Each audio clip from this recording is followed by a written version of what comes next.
Oh, someone tell me why solo leveling is so peak. Alright, so let's get into this video. You read the title. Solo leveling these past few weeks has been like the top anime on every single anime website, trumping so many other animes like One Piece, Frieren, Mashle, Classroom Really Elite. Even those are all like elite animes. Solo leveling, just in terms of pure popularity views, it's just been trumping them.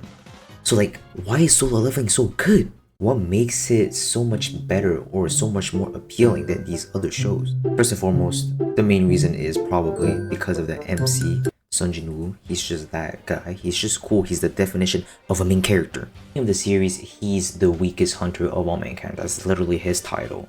But then he becomes a player of the system, which allows him to level up, hence the name solo leveling, unlike all the other hunters who are basically stuck at the skill cap that they awaken at. So unlike others, even though he starts at the bottom, he has the potential to become the best. He can get stronger.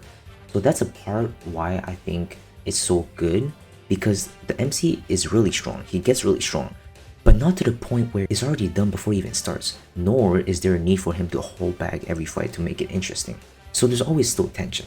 But his personality also plays a part to why I think this show is so enjoyable. He's just cool. Like, he got the attitude that's unfazed whenever he's faced against these threats that's might, you know what I'm saying, kill him maybe twice, tenfold. Along with that, even though he has this insane superpower, he isn't super braggy about it. He stays more low-key and stays more normal, even though he knows he's much stronger than a lot of people think he is. And although he stays always calm and collected and badass, he also has emotional moments which make us even more attached to him, make us more relate. Or some of you might not care because you just think he's fucking cool, which is fair too, but there's something just cold about pulling a dagger out of thin air and then killing your opponents. I think also the fact that, just like in a classical power fantasy, a lot of people think that he's trash, he sucks, he's weak, the weakest hunter of all mankind, but only a select few, including the audience, knows his true strength. That's a really appealing aspect that I think a lot of people enjoy watching, because who really want to watch somebody who's revered to be a god and the strongest character is Hunter the Chosen One? Like, that's not fun. The come up is also part of the fun, you know what I'm saying? We see really the process of Jinwoo becoming the GOAT from rags to riches,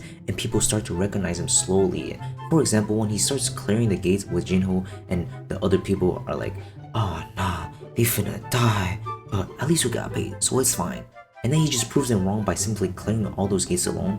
And then afterwards, they're just like, oh, they get used to it. They're like, oh, yeah, this is our goal. You know what I'm saying? Yeah. Speaking of other characters, there's a hella side characters that, even though they might not be as strong as Sung Jin-woo later on in the series, they really have good personalities. That most enemies being monsters isn't really like the classical shonen where you need a backstory for every villain.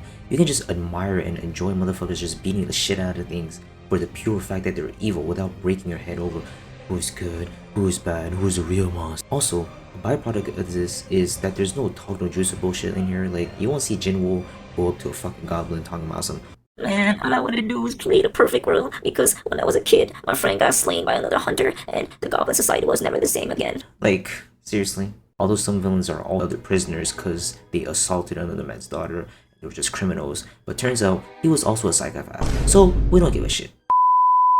Yep, so even if Sung Jin-woo amazes everybody, he still has these personal relationships with, for example, his mother, his sister, Jinho, people that he cares about, even though it's a select few, which makes him more human. And I think that makes us more attached to him instead of just being an emotional dickhead, you know? Finally, we gotta talk about the anime executed, like the UI, the screens, the little displays perfectly, and the sound effects. It's just so peak, you know what I'm saying? Lastly, the pacing is also really immaculate, but it doesn't also really feel slow.